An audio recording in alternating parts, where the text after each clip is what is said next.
ଜୀବନରେ ବେଳେବେଳେ ଆମକୁ ବହୁତ ଝଟକା ସହିବାକୁ ପଡ଼ିଥାଏ।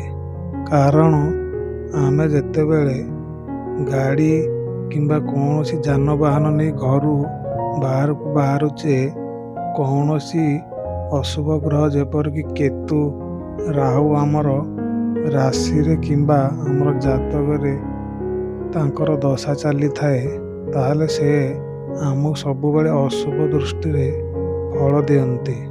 ଶନି ମହାରାଜ ମଧ୍ୟ ଅଶୁଭ ଦୃଷ୍ଟିରେ ଫଳ ଦିଅନ୍ତି। ଫଳରେ ଆମେ ଯେତେବେଳେ ଘରୁ ବାହାରକୁ ଯାଆନ୍ତି, ସେତେବେଳେ ଆମର ଦୁର୍ଘଟଣା ନିଶ୍ଚିନ୍ତ ଭାବରେ ଘଟିଥାଏ।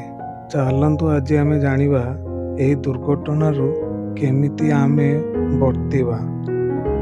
ପ୍ରଥମ କଥା, ଆପଣ ଯେତେବେଳେ ଘରୁ କୌଣସି ଆଡ଼େ ବାହାରକୁ ଯାତ୍ରା କରୁଛନ୍ତି, ପ୍ରଥମତଃ ଆପଣଙ୍କ କପାଳରେ ଚନ୍ଦନ ଟିପା କିମ୍ବା ଚନ୍ଦନ ଶିଳି ରହିବା ନିହାତି ଆବଶ୍ୟକ। କାରଣ ଚନ୍ଦନ ଶିଳି ଏବଂ ଟିପା ଦ୍ୱାରା ଆମର କ୍ଷତି କରାଉଥିବା ଗ୍ରହ କେତୁ ଏବଂ ରାହୁ ଏହା ଶାନ୍ତ ହୋଇଯାଆନ୍ତି। ଚନ୍ଦନ ଟିପା ଲଗାଇବା ଦ୍ୱାରା ଏମାନେ ପୁରା ଶାନ୍ତ ହୋଇଯାଆନ୍ତି। ଆପଣଙ୍କର ଘଟିବାକୁ ଥିବା ଘଟଣା ଆଉ ଘଟି ନଥାଏ।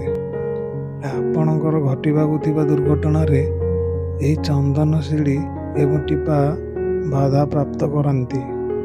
ଘରୁ ଯଦି ଆପଣ କେଉଁ ଆଡ଼େ ବାହାରକୁ ଯାତ୍ରା କରୁଛନ୍ତି, ତାହେଲେ ଏହି ମନ୍ତ୍ରଟି ଆପଣ ନିଶ୍ଚିନ୍ତ ଭାବରେ ଉଚ୍ଚାରଣ କରିବେ। ଫଳରେ ଆପଣଙ୍କର ଦୁର୍ଘଟଣା ଆଦୌ ଘଟିବ ନାହିଁ।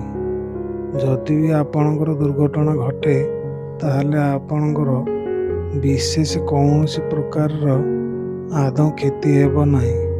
ଆପଣ ଅଳ୍ପକେ ବର୍ତ୍ତିଯିବେ। ଚାଲନ୍ତୁ ଏବେ ଆମେ ମନ୍ତ୍ରଟି ଜାଣିନେବା।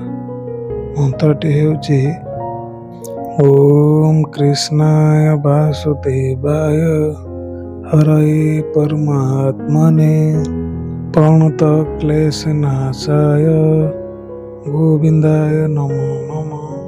ଏହି ମନ୍ତ୍ରକୁ ଆପଣ 7 ଥର ଉଚ୍ଚାରଣ କରି ବାହାରକୁ ଯାତ୍ରା କରନ୍ତୁ। ଆପଣଙ୍କର ଆଦୌ କୌଣସି ପ୍ରକାର ଦୁର୍ଘଟଣା ଘଟିବ ନାହିଁ।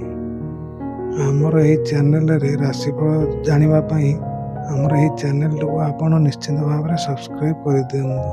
ଆଉ ଏହିଭଳି ତତ୍ତ୍ୱକଥା ମଧ୍ୟ ଜାଣିବା ପାଇଁ ଆମର ଏହି ଚ୍ୟାନେଲଟିକୁ ଆପଣ ନିଶ୍ଚିନ୍ତ ଭାବରେ ସବସ୍କ୍ରାଇବ୍ କରି ରଖନ୍ତୁ।